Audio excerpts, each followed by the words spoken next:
Aszfalton, murván, sárban, hóban és jégen. Ez a 2014-es Rali világbajnokság. Köszöntjük Önöket a VRC magazinban.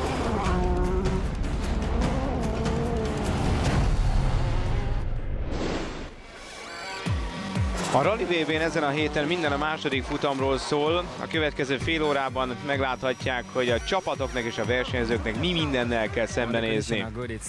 Jó körülmények között fantasztikus ezeken a gyors utakon versenyezni, mondja Ogier. Az év legtökéletesebb hétvége, így apostrofálja a svéd ralit, Mats Östberg. Szó lesz majd a szöges gumikról és a Hyundairól, amely visszapillant az első VRC hétvégére. Monte Carlo volt az első alkalom, hogy a csapat együtt dolgozott, de időre van még szükségünk. Mindezek előtt azonban pillantsunk vissza a VRC koronagyémántjára, a 2014-es esztendő szezonnyitó versenyére, a Monte Carlo rallyra. Száraz aszfalt, nedves aszfalt, viharos eső és hóesés. A versenyzőknek minden létező akadállyal meg kellett küzdeniük a 82. Monte Carlo rallyn. Itt ért vissza a Hyundai Shell World Rally Team is vadonatúj i20-as VRC autójával. Az idén Thierry Neuville az első számú pilóta, mellette Dani Sordo indult még Monte Carlóban. A hétvége azonban nem úgy alakult, ahogy tervezték. Neuville már a nyitógyorson fennakadt a hóban, csúnya ütközés után be is fejezte a versenyt. Mindössze 4 szakasszal később Sordo a harmadik helyről kényszerült feladni a Hyundai elektronikus hibája miatt a futamot. Továbbiakat megtudhatnak erről majd később a mai műsorban.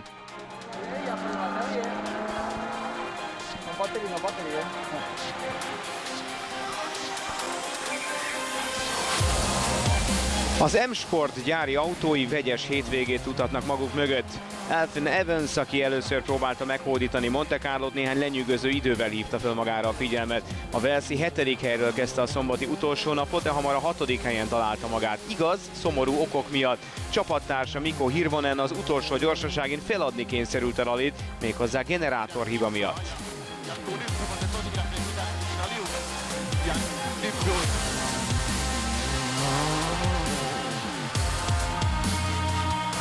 Mindeközben az egykori Formula 1-es sztár Robert Kubica azon fáradozott, hogy történelmet írjon. Megnyerte az első 2 gyorsasági szakaszt, majd a második napon kicsúszását követően búcsúzott.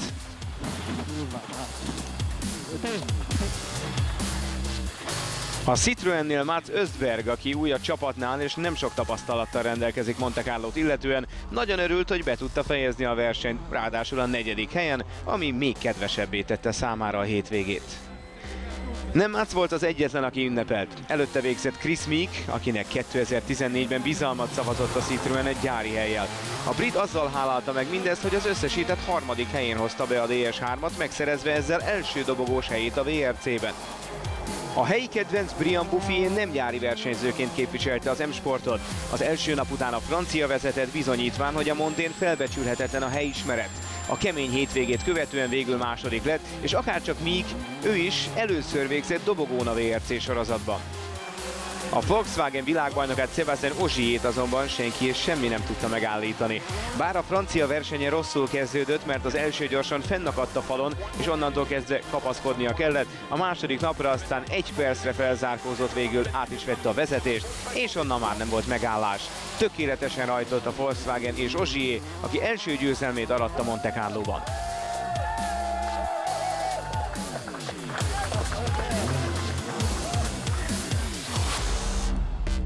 Ogier végül 1 perc 18 másodperces előnnyel verte Bouffiert. Jól kezdtek a Citroenes fiúk is, a 3. és a 4. helyen zártak. Latvala lett az 5. Mindez azt jelenti, hogy Ogier vezeti a világbajnoki pontversenyt 9 pont előnnyel a második Bouffier előtt. Jari-Matti Latvala nyerte a Power Stage-et, ezért plusz 3 pontot kapott, így összesítésben 4. A csapatoknál a Volkswagen Motorsport vezet 37 ponttal, 4-jel több van, mint a második Citroen Total Abu Dhabinak. A Monte Carlo rallynak tehát vége. Elindult az újabb szezon, jöjjön most a második futam, ami teljesen más kihívást jelent, de semmivel sem kevésbé látványos.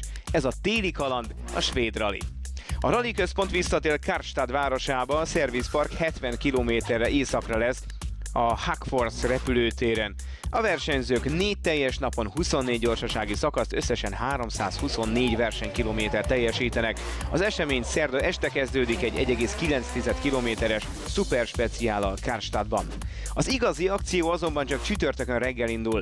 Ahogy az elmúlt években megszokottá vált, a mezőny átkel a norvég határon, az ott zajló 2 szakasz mindig barátságos szurkolói rivalizálást teremt. Ez egy rövid nap, mindössze 6 gyors és 62 kilométer. Pénteken irány az erdő, ahol 9 szakaszt teljesítenek, köztük a svéd futam védjegyének számító Fredriksburgot, amely 18 km félelmetesen gyors utakon, ez az abszolút közönségkedvenc. Nincs lazítás az utolsó napon sem, 8 szakaszt kell teljesíteni, köztük Vargasent, a hírhedt Colin Cresstel, amely a szurkoló kedvence. Továbbiakat erről rövidesen. A svédországi Värmland erdő csodálatos természeti szépségéről híres. Ez adja a hátteret a versenynaptár egyetlen igazi téli futamához, és ez kínálja az esztendő legvarázslatosabb képeit.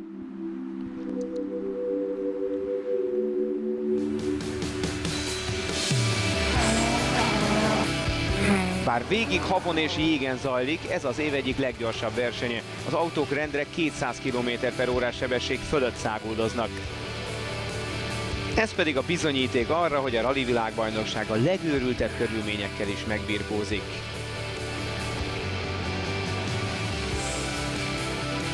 Bár a -20 fok alatti hőmérséklet komoly hatással van a technikai tényezőkre, a svéd rali a versenyzőknél abszolút kedvenc.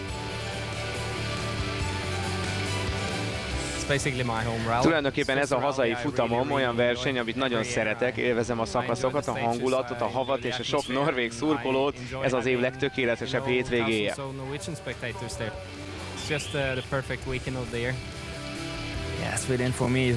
A svéd rali számomra a szezon egyik legjobbja.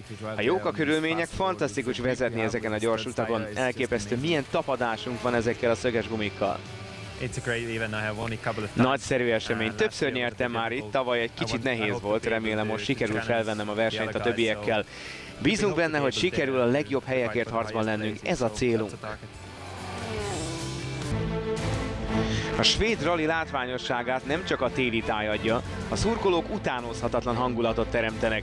Elég csak Colin Cresstre gondolni, amely talán a legnépszerűbb ugrató a VRC sorozatban. Szombaton kétszer is láthatják a Vargaseni 19. és 23. gyorsaságét. A Colin Cress díjat az kapja, aki a legmesszebbre ugrik, több ezer szurkoló gyűlik össze az ugratónál, így ez a sportág egyik legnépszerűbb nézői pontja.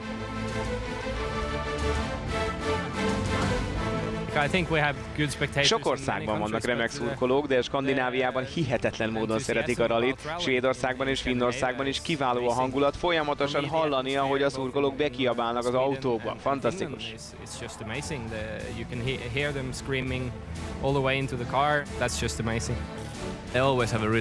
Mindig hatalmas az öröm errefelé. A szurkolók élvezik, rengetegen vannak, nagyon szeretik a rallit, ezt a hétvégét, ahogy a mi is, márpedig ez az egésznek a lényege.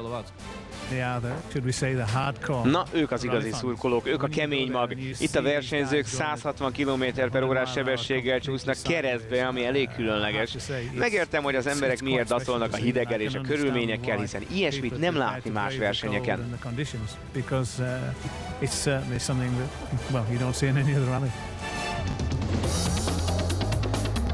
Tartsanak velünk a szünet után is, folytatjuk ugyanis a svéd rali előzetesét. A versenyzők mesélnek majd a hóbuckákról. Arra használjuk, hogy kiegyenesítse az autót, ha túlzottan kisodródott.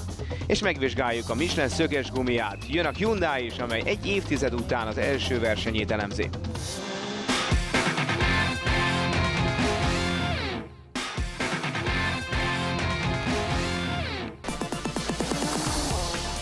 Üdvözöljük Önöket ismét a VRC magazinban. Ez a svéd rali előzetese, amely a sorozat második futama.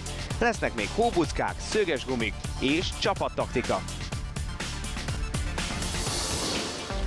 Előtte azonban arról, hogy a Hyundai 10 év után Monte Carlóban visszatért a világbajnokságra. A szezon vitathatatlanul legkeményebb versenyére megérkezni két új autóval.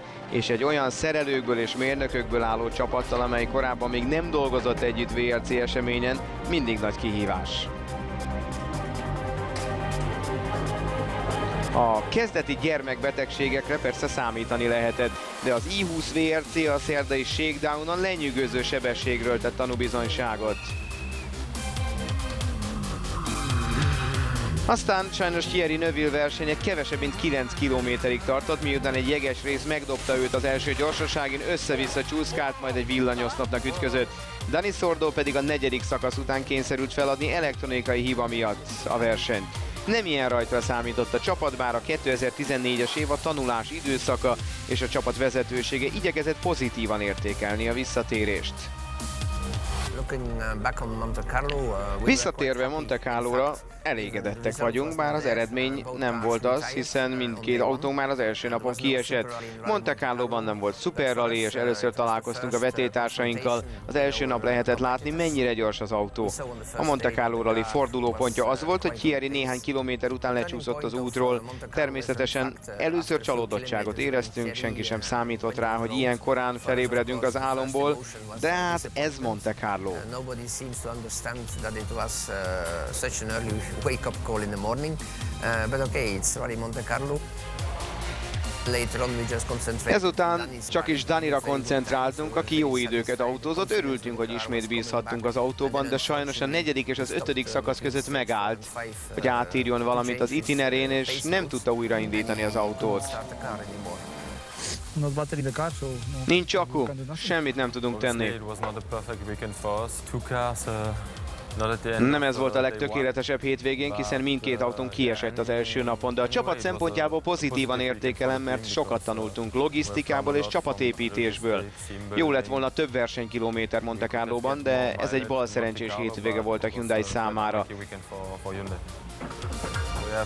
Még 12 versenyünk van hátra, lesz rá lehetőségünk, hogy hozzászokjunk egy VRC futam ritmusához, ahol mindent időben ellenőrizni kell, és minden létező problémára fel kell készülnünk.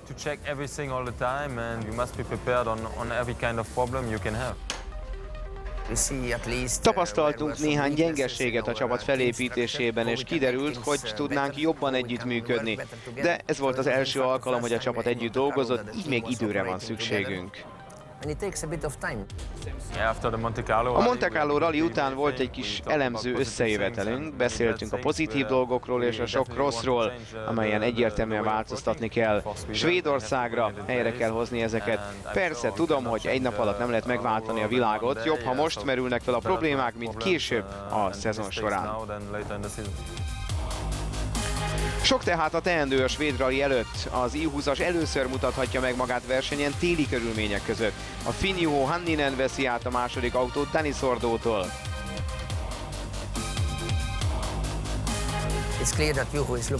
Nem vitás, hogy Juho nagyon várja a svéd rally rajtját, több mint 3500 kilométert tesztelt az autóval, azt gondolom, hogy nagyon fog harapni és fantasztikus időket fog autózni.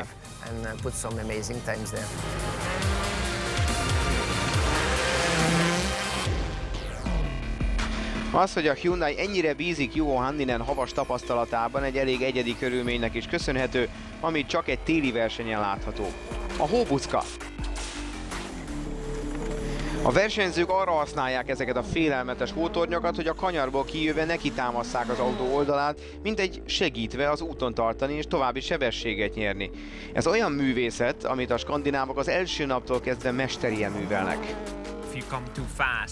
Ha gyorsan érkezel és megfordul az autó, a hátsó részével kell ütközni, majd a hátulja tovább viszi az oldalát és segít úton tartani az autót. Az autó kiegyenesítésére használod, ha egy kicsit szélesre sikerült a kanyar, akkor segít, mert hamarabb léphetsz a gázra. Tudod ugyanis, hogy ott a fal, és az majd kiegyenesít. Persze vissza is üthet a dolog. Bizony, a hóbuckák használata kockázatos játék, óvatosan kell megközelíteni ezeket. Ha túlzottan nekidőlsz, leomolhat és eltemetheti az autót, és ekkor készülhetsz a lapátolásra. Ha beragadsz, hirtelen a semmiben találod magad.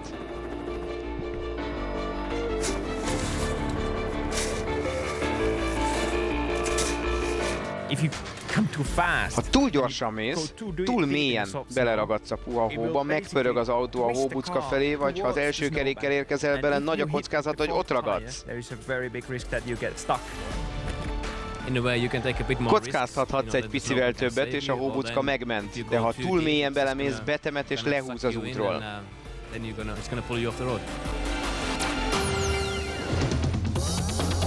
Nem csak a hóbucka vagy a hideg miatt kell aggódniuk a versenyzőknek és csapatoknak, fontos a beállítás és a gumi is. Rövidesen megvizsgáljuk a Michelin szöges gumiját, és a versenyzők elmondják, hogy milyen taktika vezethet sikerre a hóban.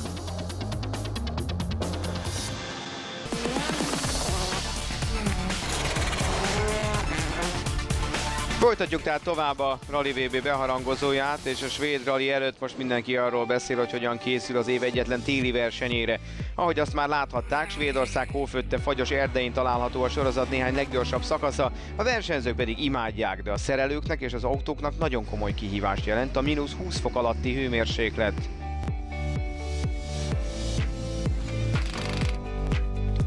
Korábban sok mindent kipróbáltak már. Különleges kenőanyagot és olajat, hogy megbirkózzanak a fagyos körülményekkel. Való igaz, hogy a szerelők és a gépek maguk sem örülnek felhőtlenül ezeknek a viszonyoknak. Van azonban 4 elem az autókon, amelyek garantáltan élvezik a havat. A Michelin Excise szöges gumiai Svédország az egyetlen futam a szezonban, ahol ezek megjelennek. A mérnöki tudás csodája. Minél hidegebb van, minél vékonyabb a jég, annál nagyobb tapadást lehet elérni. Mindenki azt várná Svédországban, hogy havon és jégen nincs megfelelő tapadás. Nekünk azonban van egy speciális gumink, amely állandó tapadást nyújt, és ezért nagy öröm használni. Ez az egyik hely, ahol úgy mehetsz oldalt, hogy mégsem veszítesz túl sokat a sebességedből.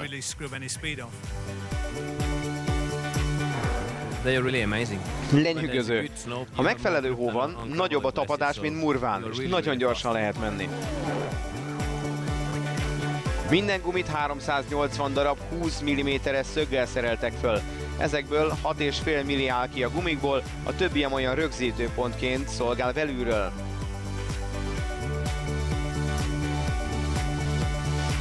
A VRC téli gumi keskenyebb, mint a Murva vagy az aszfaltgumi, így kisebb felületen érintkezik a talajjal, ezért sokkal nagyobb nyomással éri az utat, így a szögek mélyen beleharapnak a jégbe, vagyis hatalmas tapadást érnek el. Enélkül a gumi nélkül az autó csak vánszorogna a svéd gyorsasági szakaszokon, így viszont a világ egyik legnagyszerűbb téli showyát láthatja a közönség.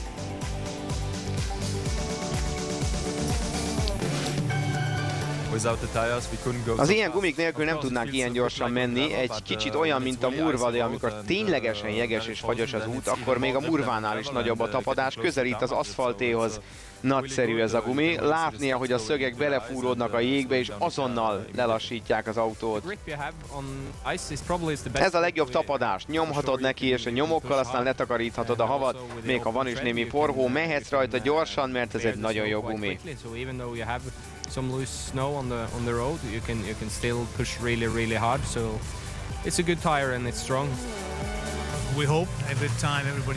Az év ezen szakaszában reméljük, hogy 100%-ban összefüggő hó lesz, mert nem jó, ha elő-előbukkan a Murva. Nehézséget okozhat a gumiknak. Minél hidegebb és fagyosabb tehát az idő, annál jobb lesz a gumiknak és a versenyzőknek.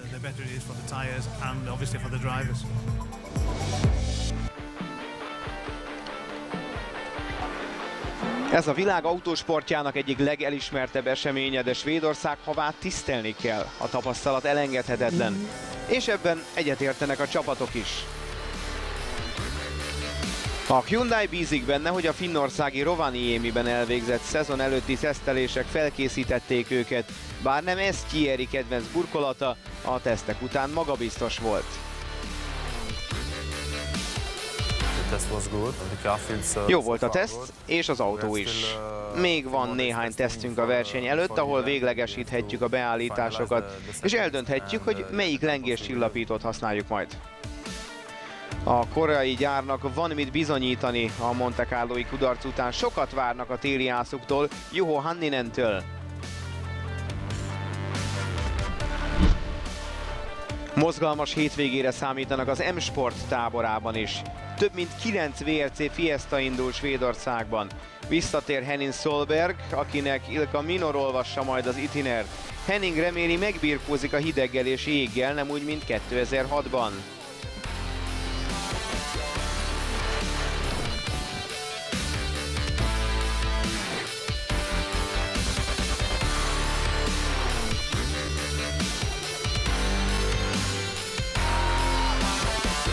Mindhárom VRC Akadémia bajnok indul a VRC Fiestával.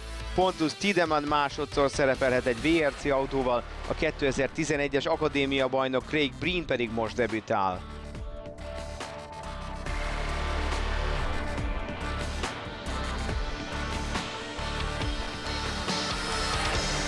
Elfyn Evans most először vághat neki a svéd rallinak az M-Sport gyári Fiestájával. A csapat azonban a győzelmet elsősorban Mikko Hirvonentől várja, a finn már kétszer nyert ugyanis Svédországban, és 2014-ben már 11-szer rajtol a svéd havon. A verseny előtt még lesz egy tesztünk, aztán a futamon mindent beleadunk.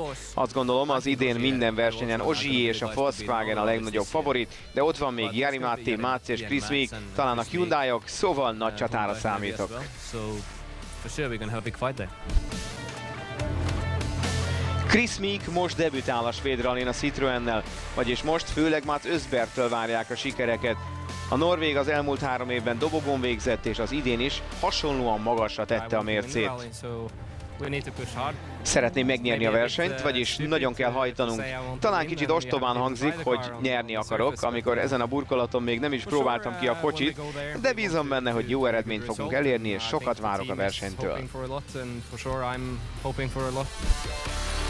Már csak a Volkswagen Motorsport van hátra, amely a bukiknál Svédország legnagyobb esélyese. Ogier Monte Carlói győzelme után magabiztos a csapat, és emlékezzünk, csak tavaly éppen a svéd havon szerezte meg a Volkswagen az első győzelmét. Bár én vagyok az egyik esélyes, ott van a sok skandináv versenyző, nem szabad elfeledkezni Matsról, Mikóról és Jariról. Biztos vagyok benne, hogy mindent megtesznek majd, hogy megmutassák, mennyire gyorsak. Ha nem Ogier, akkor a Volkswagennél ott van még a kétszeres svéd rally győztes Jari-Matti Latvala, aki a csapat második számú autóját vezeti. Ezek azonban csak statisztikák, a fagyos erdőben bármi megtörténhet. Ahogy az elmúlt 30 percben látták, ha túl keményen nyomja az ember a kanyarba érkezve, ha túl mélyen nekidől egy hóbuckának, ha rossz követ talál el, a versenynek már is vége. A svéd rally az egyik legcsodálatosabb, de ugyanakkor az egyik legkiszámíthatatlanabb futam is a versenynaptárban. Kövessék velünk a Rally Világbajnokság második futamának történéseit, a Sport TV-ben összefoglalók és élő közvetítések is lesznek Svédországból. Addig is viszontlátásra!